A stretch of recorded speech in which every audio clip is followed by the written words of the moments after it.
Well, good morning and good evening and good afternoon. It's Chris. Welcome, everyone. We're going to have an enjoyable time today. We're going to practice on a teapot. A lot of times, as watercolor artists, we sometimes might go to a workshop, or maybe we have a local art school we go to, and someone brings something there that we're going to draw and paint, and we haven't drawn it, we haven't done it before, and it's kind of more, very challenging and difficult. So on this video, I just wanted to do something that I got this just recently. I ordered this online.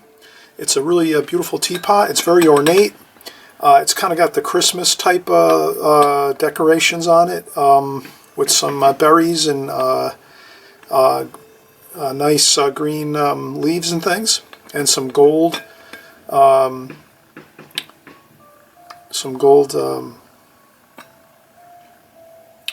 I guess ornate paint as well. So this is something we can practice, and I've maybe done a few teapots, I think, from other people's work, from books and things, but this is sort of new that I have in the studio, and I figured, does it make sense to maybe once in a while take something that you haven't drawn before and just try to go for it and go for the gusto and try it? I hope you take that idea and go for it, because you'll find that as long as you practice the simple procedures that we have, the techniques that we have here on my channel, you're never going to have an issue with trying something new.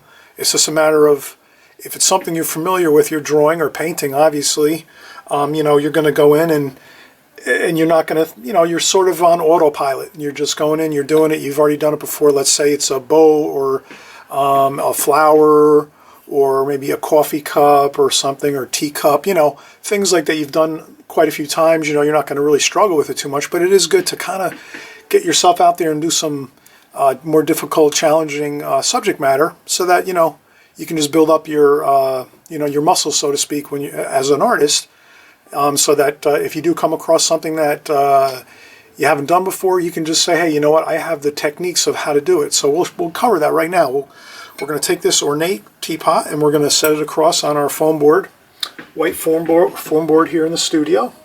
So I'm just going to set it up across from me.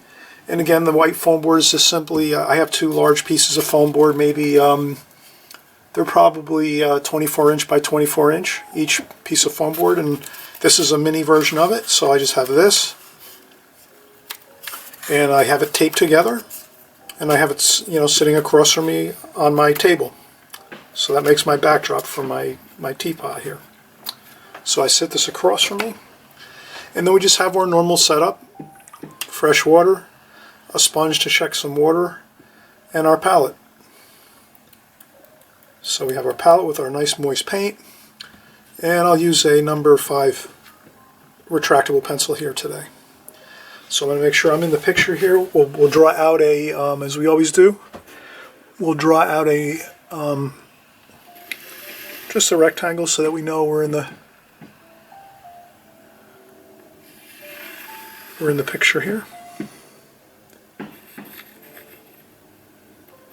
Okay, so we're not going to need all that space.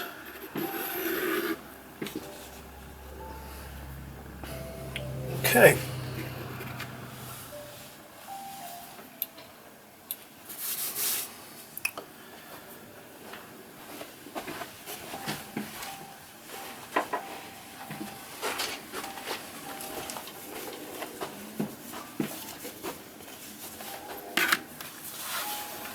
Now, the first thing we like to do when we're contour drawing and setting up to do a drawing and a painting is, if it's a challenging object, let's say you're going to try something that you really haven't done a lot, it's always great to do what we call a preliminary sketch, which is basically just a very light sketch of the object to sort of get the basic proportions of it. So I'm going to do that right now. So I'm looking at the teapot and I'm saying, okay, the teapot is pretty much round, very, very round shaped. So I'll make a round shape like this. And then I'm going to say that the handle over here is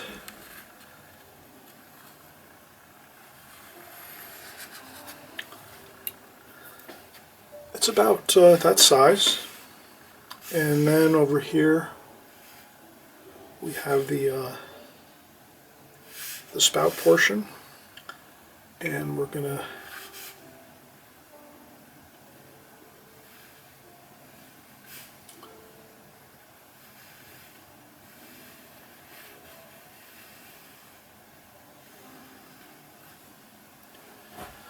okay, so now that's a preliminary sketch. It's probably hard to see even from the our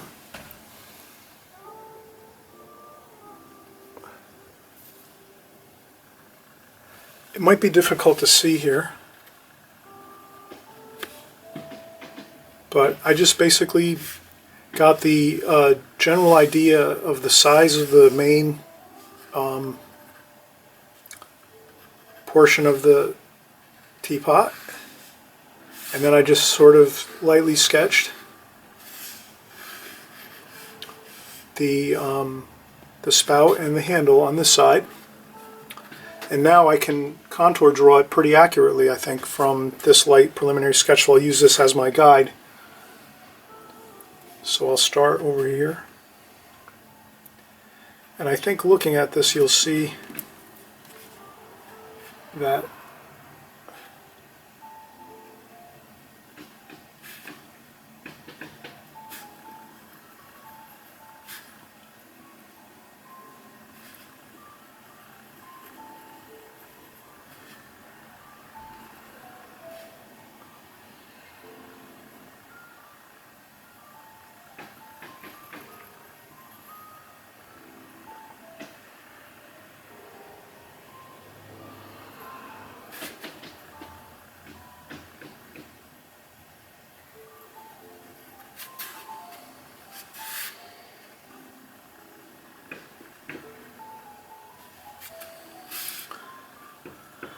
and I'll continue and I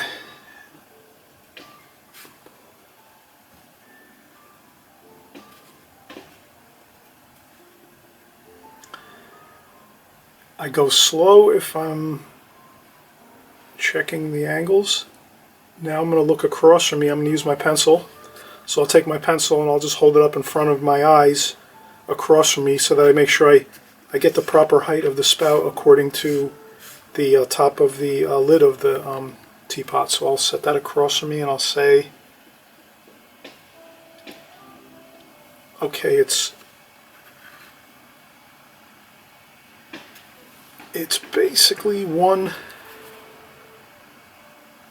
here. It's about right there. And that's pretty close. Alright, so I have that pretty close, and then I'll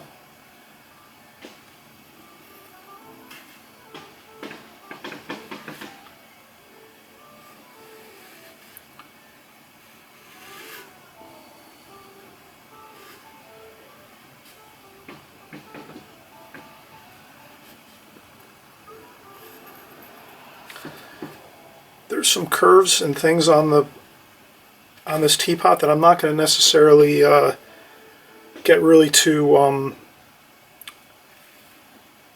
not going to fuss over some of the real fine details. There's some tiny like curves like this, but I'm just going to keep these lines a little more just curved, and I'll be happy if I can get a good rendering of this here without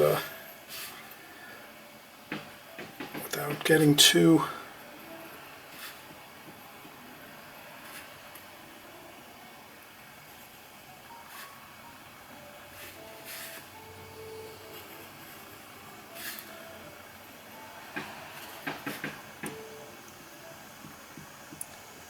and the same thing here. I'm going to try to get where that handle, top of the handle is. So I'll hold my pencil out in front of my eyes and hold it in front of the teapot just so I can kind of see where the top of the handle is, and it is about here. So that should be my mark about there.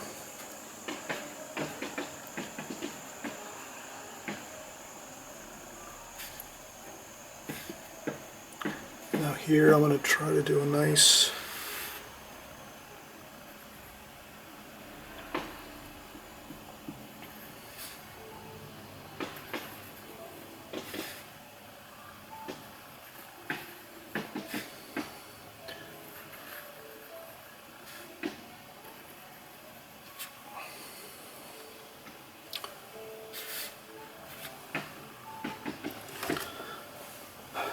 Okay, so that's pretty good. There is a bit of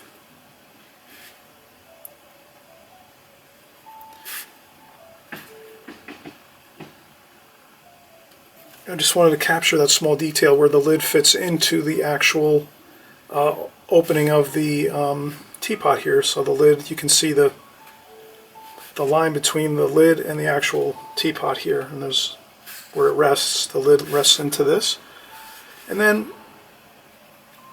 I'm just going to indicate some details here.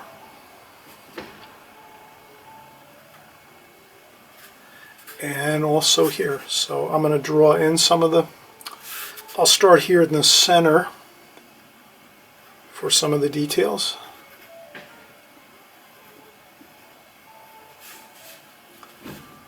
And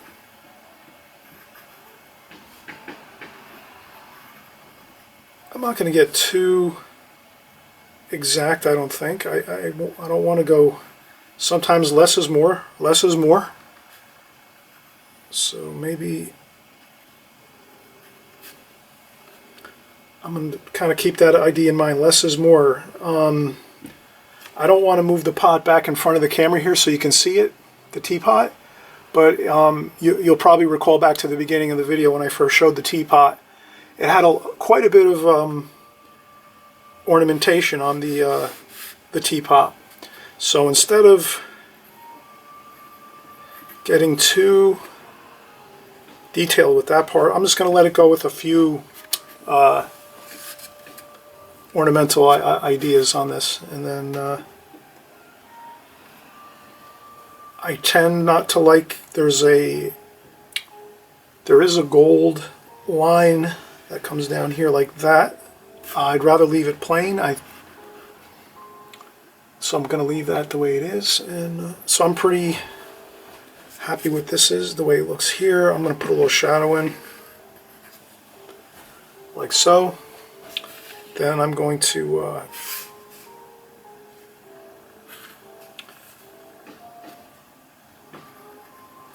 the back of the table is here, or the foam board, so I'll make that. And then we're going to paint. Now I think this is, let's do this in two parts, because I think if I try to start painting this now, it's going to get a little bit close to the time limit for my camera, for my video camera. So let's keep this the way it is here. And I think I might change my lighting over by the teapot. I think I need some more brighter light over the top of it. So I'll try to get some better lighting on the top of the teapot where my setup is across from me on my foam board. And then we'll come back and we'll paint it. So let's do a part 2 of this beautiful, lovely teapot. Lots of detail. And again, in part 2, we'll recap what we did here in part 1, just in case you want to skip ahead and go to part 2. So no worries. And we'll see you in just a few.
Hi, part 2, you made it.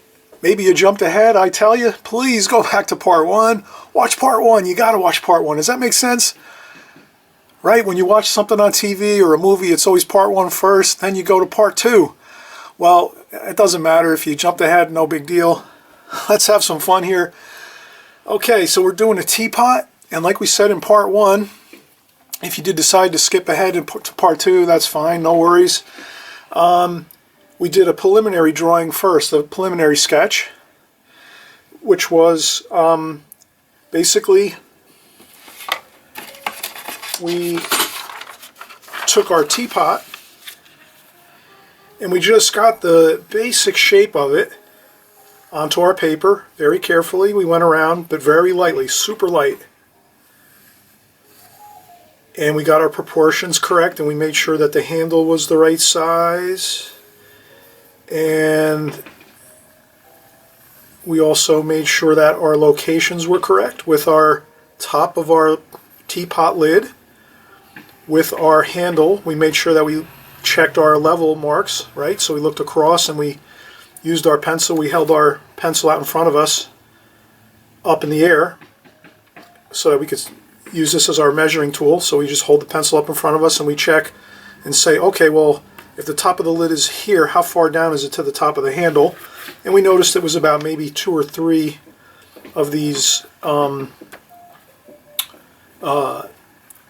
of the lid, this small finial here. And so we said that was about 3 of those.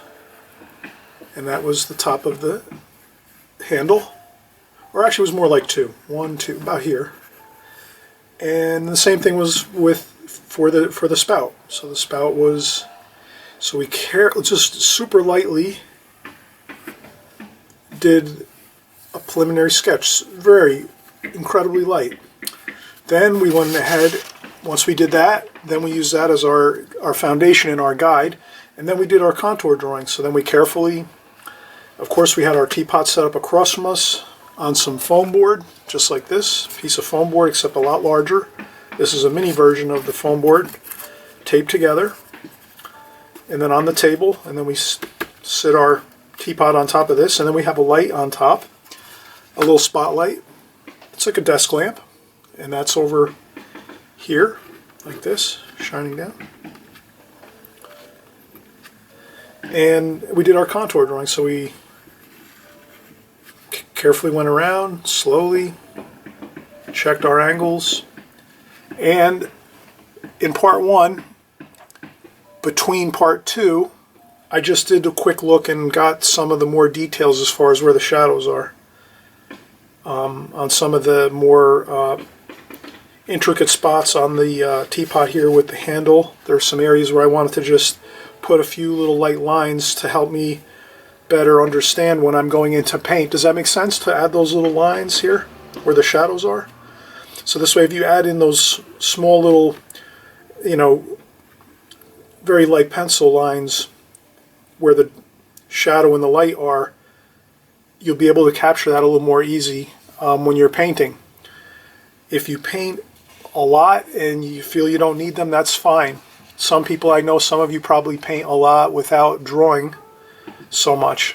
So some people that don't use a lot of pencil drawings tend to use their paintbrush almost as a pencil. So they kind of are used to working with their brush, and they are a little more careful with where they put their shadows and light. But I think it's always a good rule, if you feel like you need a little extra marks on your paper to help kind of mark out where your light and shadow are, definitely go for it. Make a really light, super light line. These are a little dark, but you won't see them. I personally like pencil sketches a lot, and so I don't mind pencil showing through the artwork. So I actually love that. So, but everyone's different. So, okay, so we're ready to start painting. Let's get into it and do it. And so we have fresh water here, a damp sponge just in case you want to check some water off onto the sponge first and then go into the paint.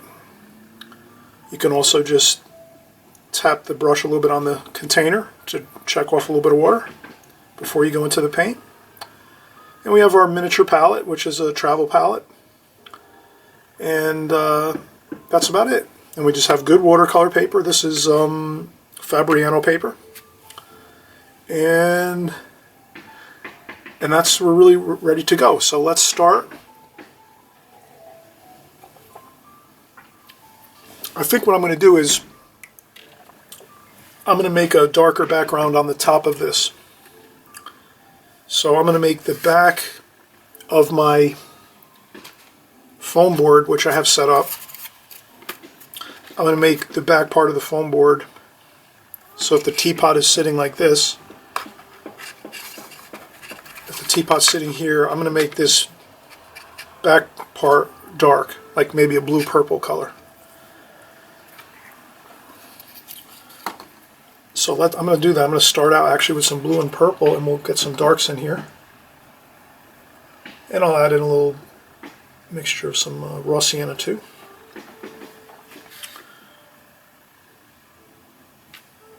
And some cerulean.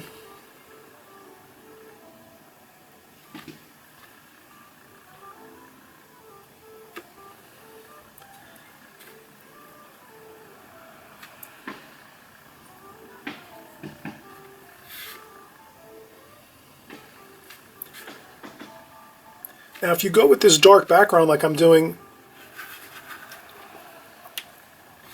you can fade it out.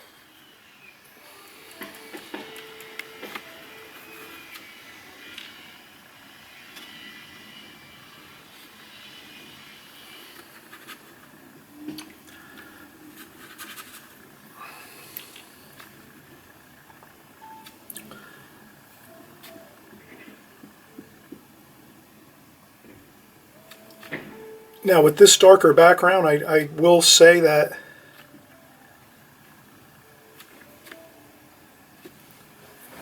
if you do this darker background,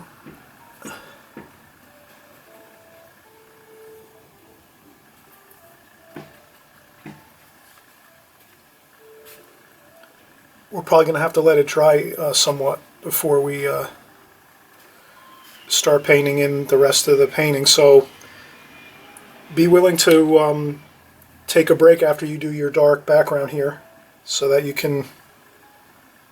Now here what we'll do though, with the darker background, we're going to go in and do some of the shadowing, because that actually looks really great if you can kind of tie in your shadow to the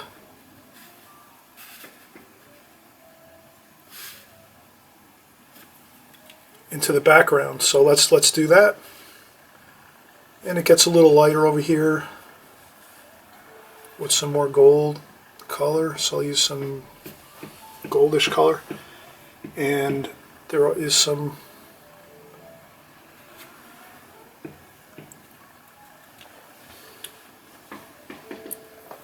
and if you get to a point where you think something is not looking good, or you might have went over a line, you can just pick up some paint with a tissue like that.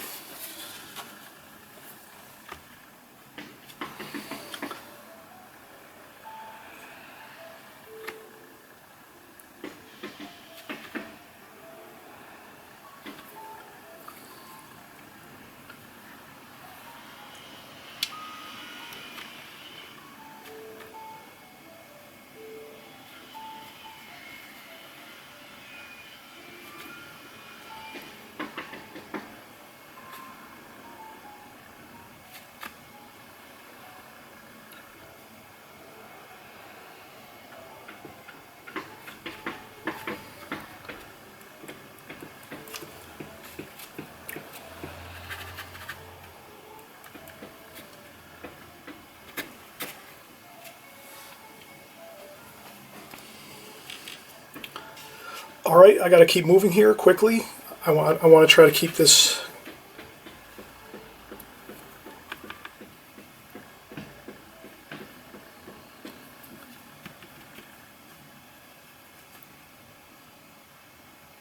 so I'm trying to keep this I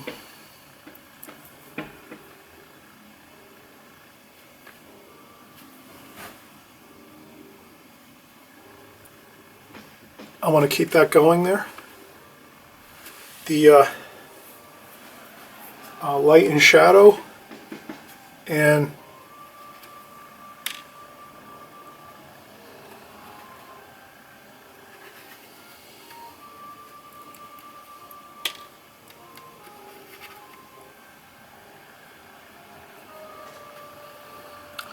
again, if you have an issue, if you go over a line, no big deal.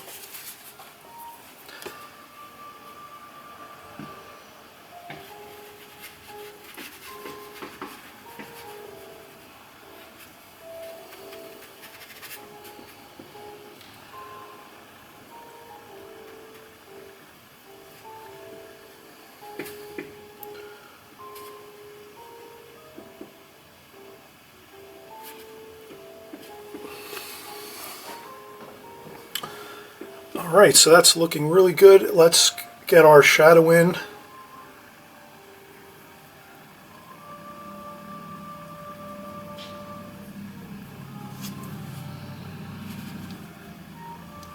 Here I like to do shadows quick.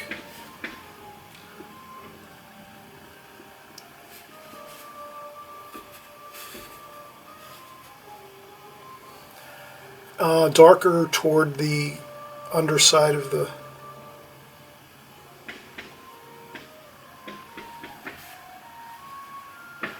here is going to be darker, the paint. Shadow is darker closer to the object where the cast shadow is.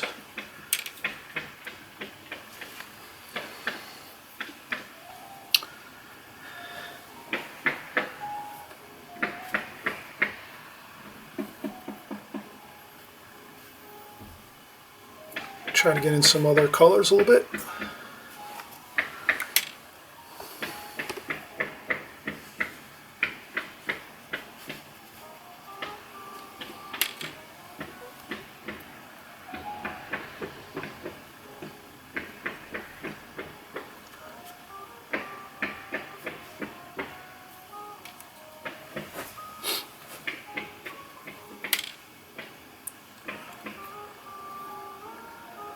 And then here we have a shadow. I'm not going to tie it in right away with the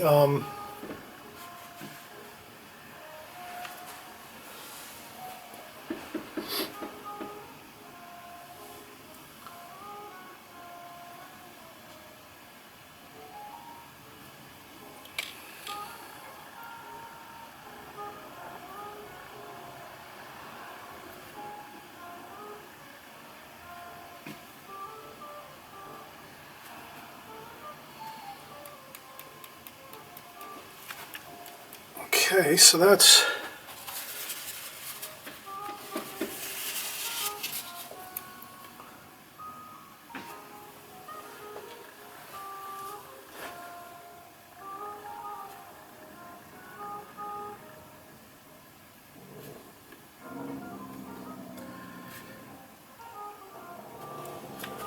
so here I'm trying to carefully get the shadows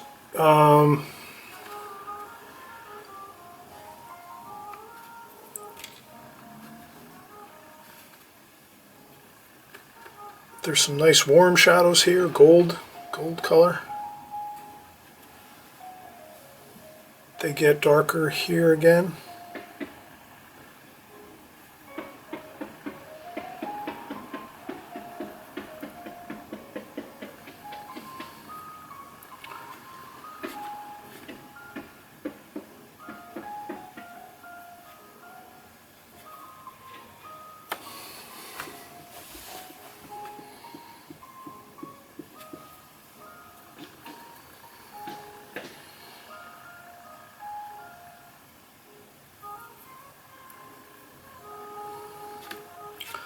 I'll let that go. I don't want to work over here because this is still quite damp, the background. So it's no problem. I'll just do a little splashing here. We can tie in this shadow.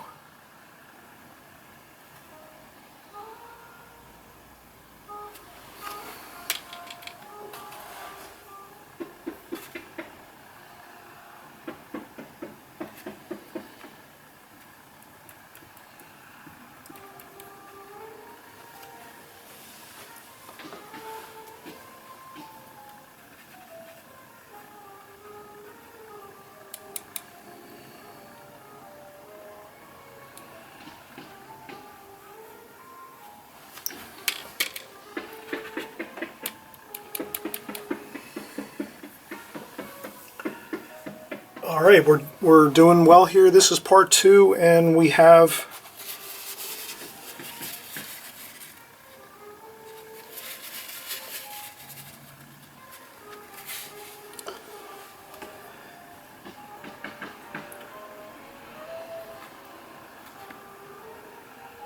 so I'm trying to kind of work around here, and I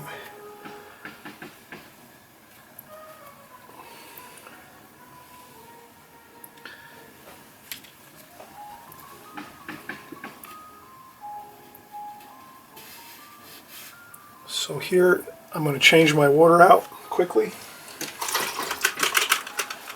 That's always a good thing to remember. Change out your water when you're doing like lighter sections, lighter tonal values. That'll help to be able to get the lighter tonal values. And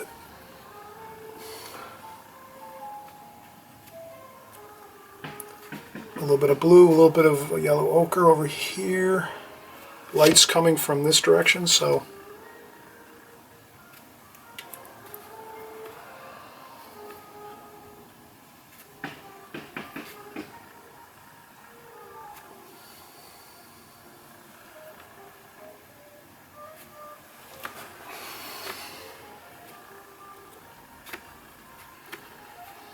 I'll use a little bit of cad lemon.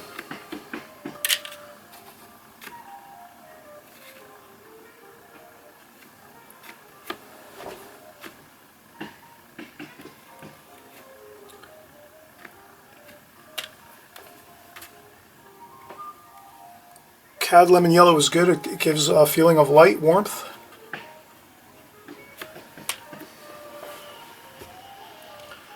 Shadow areas.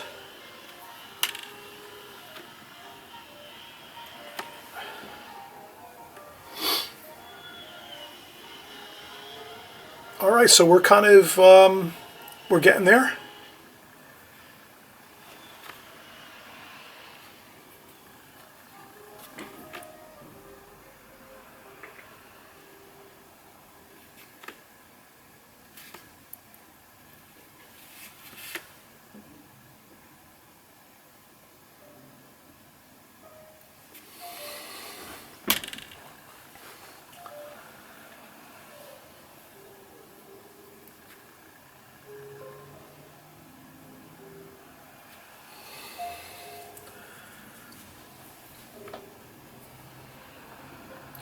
And then we'll drop in some more shadows where we have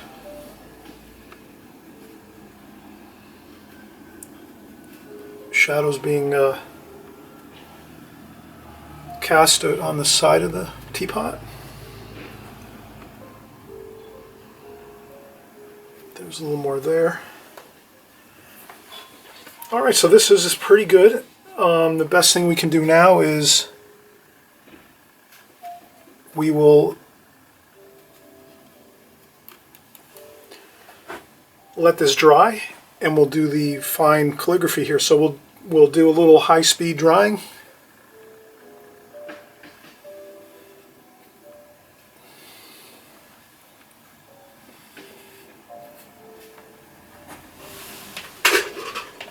We'll use a blow dryer and we'll get some drying going here.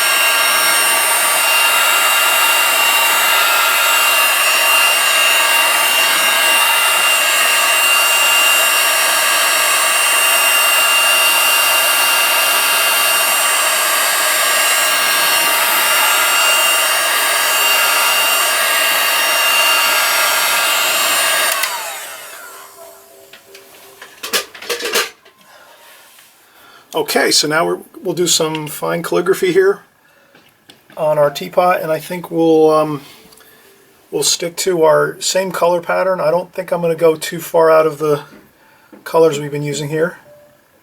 I think it's better to just sort of stick with the colors we have, the blues and maybe some green.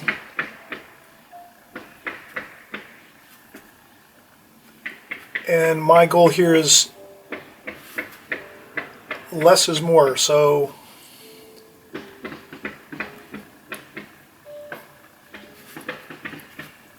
I will try to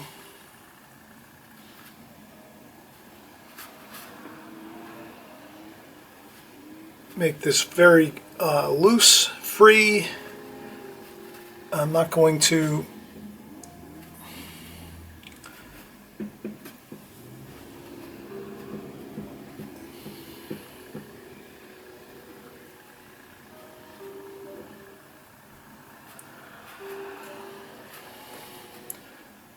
so a couple really quick and easy flicks of the brush, and you can really, it looks much better than really suffering over trying to get every detail, so that's why I do it that way. And we'll take some red for the berries here,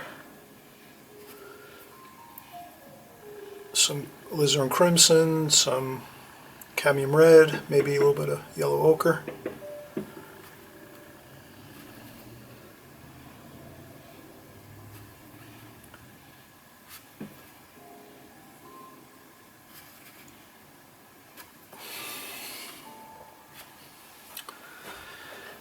And that looks good.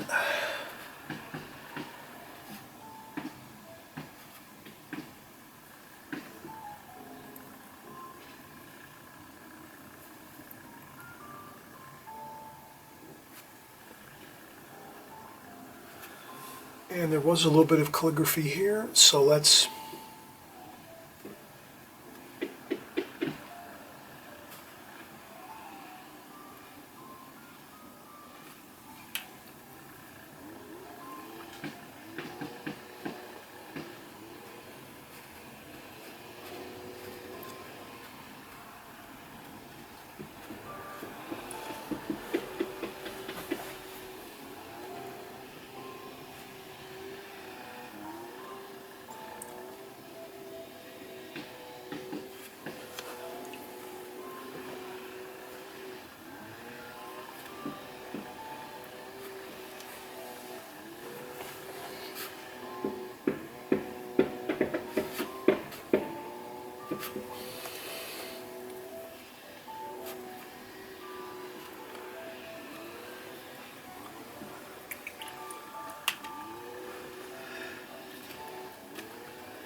I'll add a little bit of cadmium yellow just to the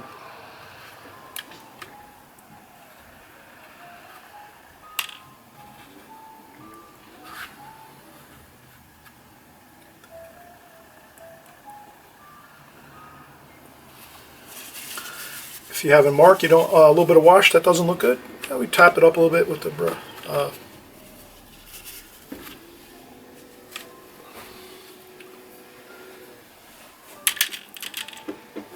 And that looks good. I think we have a good teapot here. I think it looks fine. And you could do a little more touch-up, but I think too much more touch-up on this one would kind of ruin it. So the effect is kind of loose. If, you know, a quickly done painting, that's just really getting the real basics of what we see. And that sometimes is all you need to have a really nice-looking composition here to draw from. You can save this. We can save this. Does it make sense? We save this composition. We set it aside. We put it in a folder. And then if we, in the future, in a year from now, we're going to do a teapot maybe or something, we can just take it out of the folder and remember back to when we did this. And it'll kind of click back with us when we did it the first time. We said, oh yeah, that's right. I remember I did the shadows here and here, and I used, you know, the different colors, and you can kind of see the colors we used in the background here. So this is all great stuff to save when you do your small comps, and you'll have a lot easier time when you're doing your paintings in the future if you can refer back to your small comps you do now. All right, everyone, we'll see you on the next video. Bye-bye for now.